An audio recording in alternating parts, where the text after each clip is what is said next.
You are listening to Amplify Your Success Podcast, episode 110. And today, let's bust through one of the biggest barriers for entrepreneurs and coaches and consultants so that you can be a magnet to your perfect ideal clients. So let's get started. Welcome to the Amplify Your Success Podcast. Hey, are you a thought leader, creative entrepreneur, or change maker and want to magnify your impact? Boost influence while creating a financial abundance? Stay tuned for today's inspiring episode with your host, Melanie Benson. Hello there, inspired entrepreneurs and business leaders. It's your host, Melanie Benson here. And today we're talking about attracting more of your ideal clients. So inside today's episode, I'm going to share with you a few of the signs that maybe you don't have ideal clients. And you might not even realize that you're not working with your perfect clients until we go through this list. And maybe a few little alarms will go off, a couple of aha moments, and you'll realize why it's felt so hard to grow your business. I also want to share with you what needs to flip. Like, what can you do differently right now so that you start attracting more of your perfect clients? And ultimately, when you're with your perfect clients, what happens in your business is you're going to have more money coming in. You're going to love growing your business. There's a lot more feeling of flow and effortlessness. So I can't wait to share that with you. But first, I want to share with you a little bit about what's coming in the Own Your Bold Circle. Now, in the Own Your Bold Circle, this is a program that we've designed for people who want to really take things to the next level. And you need a little support taking those big, bold actions. Now, you might have a big, bold goal and you don't know how to achieve it, or just quite simply, you need some of that fire and push to get through some of the things that you tend to resist and put off. And in the upcoming months, we're going to be crafting a attraction method for your most ideal clients. We're going to be working on the messaging that pulls in your most high paying clients. And we're going to be really leveling up and pulling to the next level who you need to be so that you attract those clients effortlessly. It's going to be a very powerful next 90 days. I hope you'll join us at ownyourboldcircle.com. Now, let's get into today's episode. So we're talking today about how to attract your perfect clients. And I want to just kind of lay the foundation. What is a perfect client? How do you know? I like to think of it like a trifecta, and that a perfect client is someone who you love working with. They're getting awesome results because you're solving a problem that they have been struggling with for a while, and they're happy to pay for your offering. Now, if you have two of these things, you have a great client you love working with and you're getting awesome results, but they're not able to pay your bills and or your invoices, then it's not a great trifecta. It's still not a perfect client. If you've got people who are paying for your services, but you don't love working with them, it still doesn't feel great. And if you're going to grow your business and you want to scale your impact and you want to have more joy and fulfillment in your work life, it's really important to have ideal clients that you work with. And yet, so many service providers, the hidden reason, and I say hidden because it's kind of lurking in your blind spot, you don't realize why this is happening, but you don't have this big drive to grow your business and take things to the next level. And oftentimes it's because you've been attracting a lot of people that are really hard to work with, or it's felt really stressful and overwhelming to take on more clients. And a lot of times if we get to the root of it, it's because you don't really have your ideal clients coming into the business. So what if we shift that for you today? Be helpful, right? So let's talk about some signs that you are not focused on your ideal clients and you're saying yes to people who really shouldn't be in your business. The first one is literally you dread your client meetings or you dread working with these people. And you see the appointment coming up, you maybe have that feeling you can't really get the gumption up and the motivation to prepare. And maybe you're doing, your mediocre best with them instead of really feeling lit up and excited. It happens. When you're working with clients who really aren't your favorite clients and you're not in love with them and the work you're doing with them, it's going to feel like dread instead of excitement.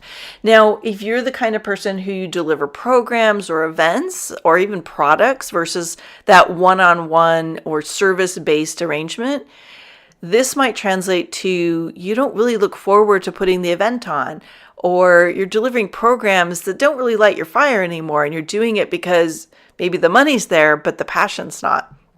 So translate that to whatever work you do. But if you are not lit up and excited and passionate about those clients, you're probably focused on your non-ideal clients. Second, and this is a huge sign, they're not paying you on time.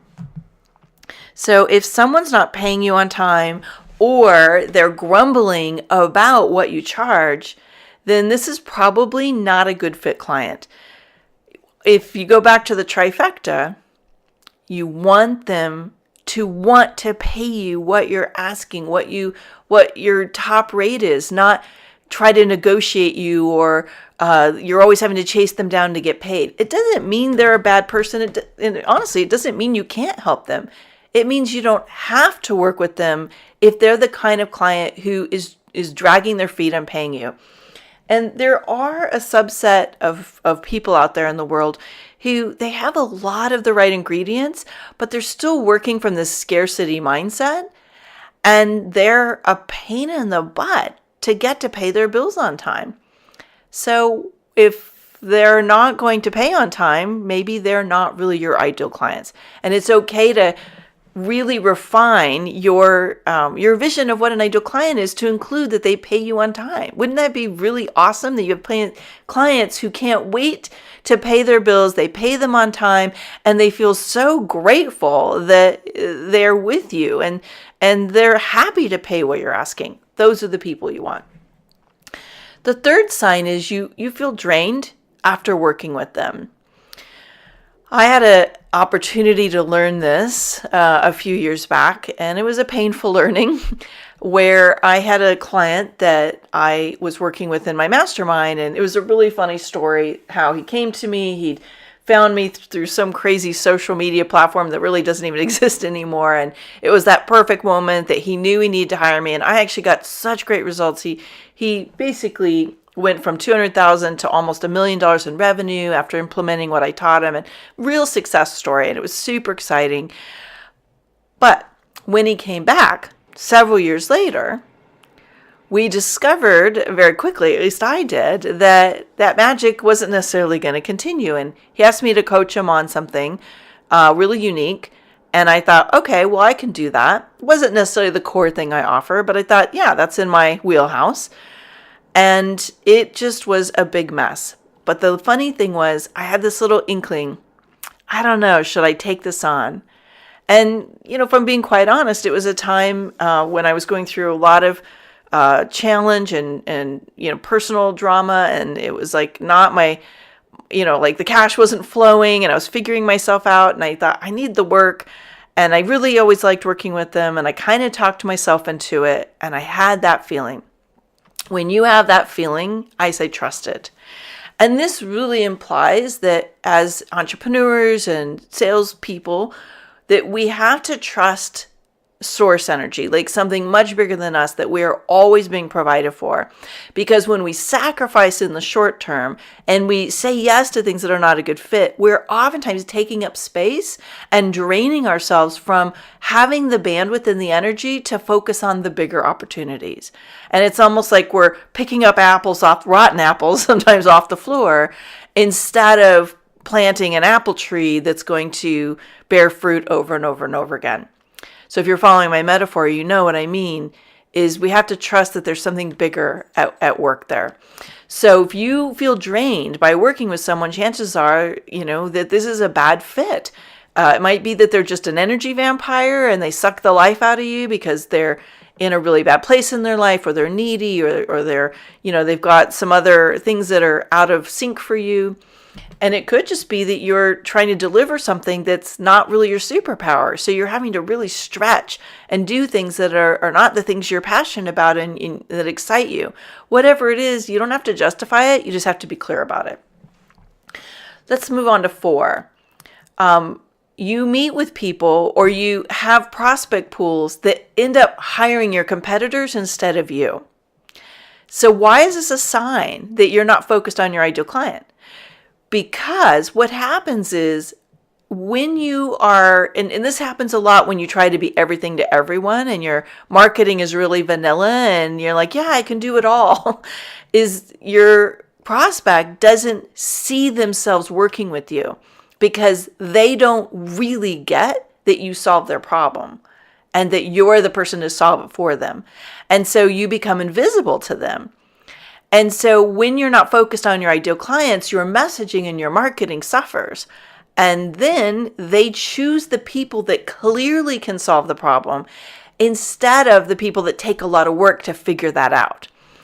And so I've, again, learned this lesson several times. I've worked with a lot of clients that I really had to hone in on and help them understand when your prospects are skipping over you to hire the people that are similar to you, even if you do a better job, that's a sign you are not focused on who your true perfect client is. Let's move to number 5. They negotiate you down and then on your price and then ask for a lot more than they pay for. Okay, again, this is a sign of a non-ideal client that you're focused on. And you probably are adjusting your price to compensate for a prospect pool that is attracting a lot of people that are not right for you. I got to learn a really painful lesson around this a while back. I'll give you this example in a little bit, so stay tuned. But just know that when people are challenging you on your prices, I doubt it's because you're charging too much. You either have a prospect problem or you have a value proposition problem, and that gets cleared up in your sales process. So when a client tells me, Melanie, like all these people are coming to me, but they keep telling me I'm charging too much or I'm losing them in the sales conversation, I don't ever think it's a price problem unless maybe you're charging too little. It's almost always a positioning of the value, or you've got the wrong prospects that are always going to be in that scarcity mindset. So again, this is just a sign that maybe you've been prospecting in the wrong place, or your sales process needs to be tweaked, or your pricing needs to be tweaked. Okay, so you may be charging too little and it's attracting people that are already struggling with money. And believe it or not, if you raise your prices, oftentimes you'll eliminate the problem because you start attracting people that are playing a bigger game. Number 6, they complain or blame you a lot for their lack of responsibility. So this is an interesting one. A lot of people, there's a dynamic, especially in the service side of things, and if you deliver on implementation or you have a done-for-you service, this really comes up a lot, where people will blame you for, their own issues in planning and ability to implement and prioritize. So really understand that complainers and blamers are toxic. Now, there are situations where it's just a bad fit and there's a misalignment of expectations and you want to resolve that, and we'll talk about that in a minute. But what you really want to understand is you have chronic complainers and blamers. They are not your people. Raise your vibration, raise your game, raise your standards.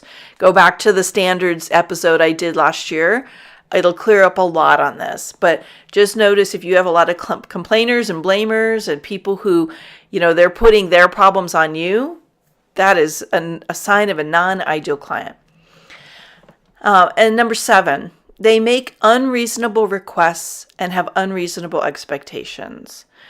So again, I think this is a little bit of that, there's an alignment piece here, but there's also just that toxicity of some people are demanding, and they are usually the people that want to pay you the least, but want the most. It's the reverse 80-20. They are going to pay you 20% of what you earn, and they will require 80% of your time.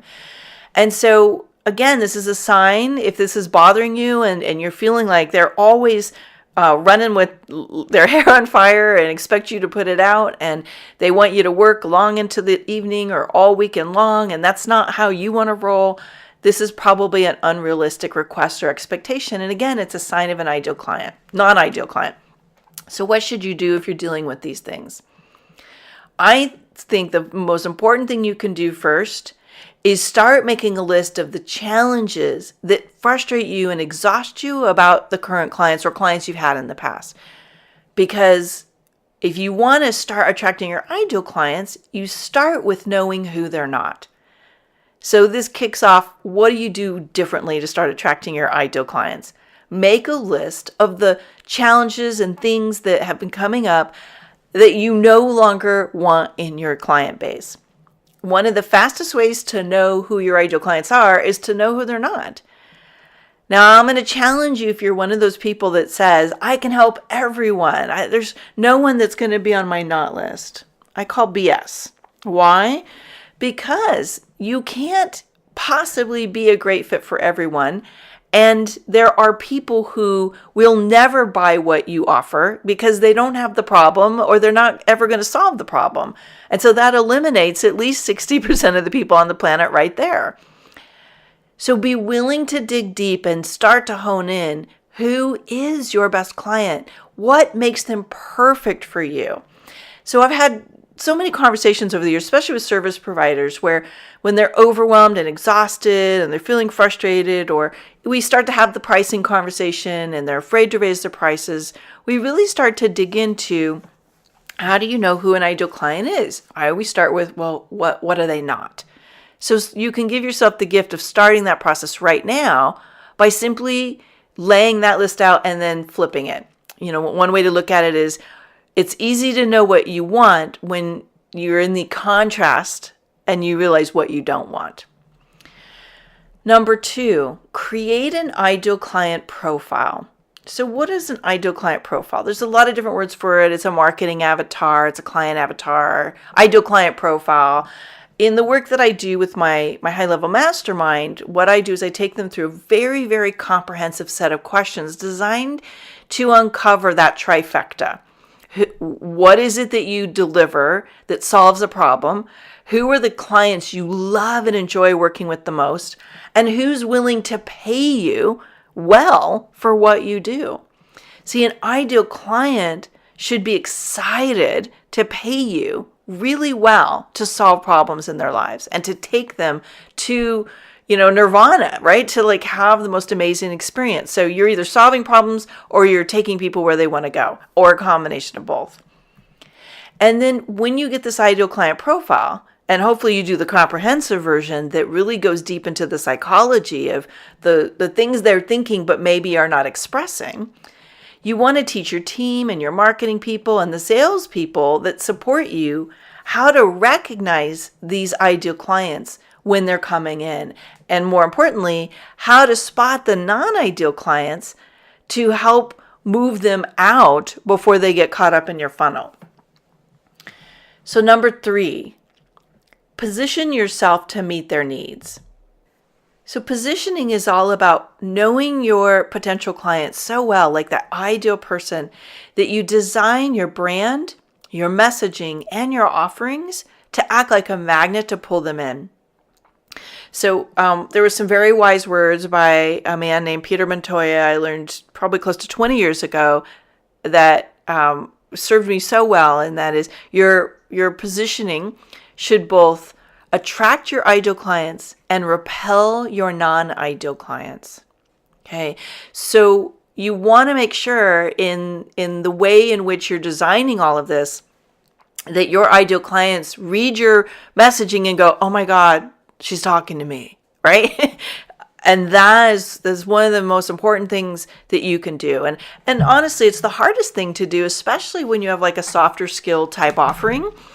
Every one of my Own Your Bold members and the mastermind members, this is a big part that we have to go through at a certain point is, okay, I challenge them on, is your message really matching your ideal client? Or are you going into that plain Jane vanilla and trying to speak to everyone.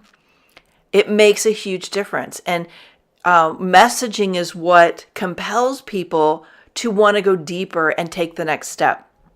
So it feels big, but it's actually not. It's just really building up a muscle that helps you every time you're going to design an offering or put something out there. Is like, is that going to make your ideal client say yes? The next piece of that puzzle is pricing. So once you've positioned properly, you've got to price it properly. And believe it or not, you can price yourself out of a deal by pricing too low. And you can price yourself too high by focusing on your non-ideal clients. When you really understand how to price properly, then you've got a price point that just, it's a no-brainer to the person that you most want to work with. In my experience, most people are not pricing to their market, they're pricing to their comfort zone. And what that means is whatever they're comfortable charging, whatever they're comfortable paying is what they price themselves at. And so what you're doing is you're projecting onto your ideal client what they will actually pay. And it's the worst way to price things. So I wrote a blog post on this. I'll link it up in the show notes, on the show page. But you can also just head over to my blog at melaniebenson.com blog. This one thing of really learning how to price yourself properly is a muscle every entrepreneur needs. So if you need some help with that, you can check out the blog post. I've got some creative ways to move your prices up when you feel stuck. Now let's move to the next one, and that's adjust your marketing to be where your ideal clients are looking for solutions. So here's where my big learning kicks in. Several years ago, probably close to 15 years ago, I had an opportunity to be on this coveted event. It was an online event. This was back when a lot of the online stuff was just getting started. We didn't really even have webinar technology yet. It was still phone bridges and teleseminars. And I was going into what was called a cage match. So I was going up against a few legends in the marketing world, like Alex Mendosian and a woman named Tracy Monifort, and I don't remember, some other guy that was really big in the network marketing world. And we were going head to head on these questions, and based on how you answered the questions, people would vote if they were voting for you or the other people. Well, I won. And I was so excited. I thought, oh my gosh, I really made it. I went up head to head against these other guys, and they picked me. So I was very proud of myself. And the prize for me was that I got a door opened up to like 10,000 people to share my offer. And I was ecstatic. So of those 10,000 people, like 3,000 people said yes. And the time it was a month, and whatever my membership program was at the time. It was before Own Your Bold Circle was here. And I was ecstatic. So I gave it away for a month. And at the end of that month, I was like, okay, great. This is going to fill our program. At least a couple hundred people will stay. So 3,000 people took advantage of it. Less than 50 people stayed. So what was the learning? I realized of those 50 people, as I started to get to know them and there was interaction, I was seeing a whole bunch of red flags on those non-ideal client lists. And I thought, oh my gosh, these are not my people. Of course they wouldn't stay, because they were freebie seekers. I was marketing to a non-ideal client base. And it's the most expensive marketing lesson we make. And it taught me that you have to market where your ideal clients are. And so first of all, you have to know where your ideal clients come from. Where do you get your best clients? And when you're going to design your offers and your messaging and create your marketing strategies and design your authority platforms, you have to make sure that this is where those ideal clients will be looking for the solutions. Or at least where you can educate them about you and move them into your educational process. Adjust your marketing to be where they are so you don't make a big snafu like I did. The last point I want to make today is don't be afraid to let go of the non-ideal clients. So when you find yourself attracting non-ideal clients, there's a lot of different reasons why, and it's actually one of the reasons people hire me in the beginning is to help them figure out what's broken and what's not working. And so when we look at where the 9 ideal clients are showing up, you have either one of 3 things. One, you've built the program that attracts the wrong people, your pricing is attracting the wrong people, or your marketing is attracting the wrong people. And so if you've got non-ideal clients in and it's draining you, you're going to either have to get rid of the program, get rid of the clients, or, hire someone else to deliver it, right? So those are some options. Don't be afraid to let go. When you have one-on-one clients, this is really critical, because when you have a big service you have to deliver and the client is toxic and it drains you, you are going to be toast. And this is a fast road to burnout. But again, this brings up trust. Can you trust the process? Can you trust that if you let go of the people that are not ideal, and better yet, say no to them before they ever come on board with you, can you have the space to attract more of your ideal clients? So I want you to remember one of the key takeaways from today is, are you really in your comfort zone? Are you keeping yourself where you are, afraid to turn somebody away because that's what you're comfortable with right now? Or are you willing to take a bold action and stretch into saying yes to only ideal clients? What magic might happen? What power could unfold? What abundance might get delivered if you really trust the process to get your ideal clients clear, get your messaging to match what they need, really design your offerings that are compelling to them, price properly, and then market to them where they're making the decision to buy. It is a bold step, but it's a powerful step, and I hope you'll take it. I'll love to hear your thoughts on this. You can come into our Amplify Your Success community, or just jump over to the show page on amplifyyoursuccesspodcast.com. Just look for episode 110 and tell me what you are going to do to get your attraction factor up to attract more of your ideal clients.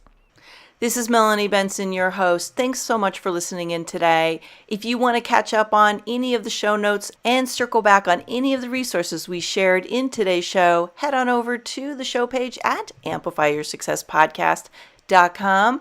And remember, you amplify your results faster when you're in a community of other people who are moving and shaking.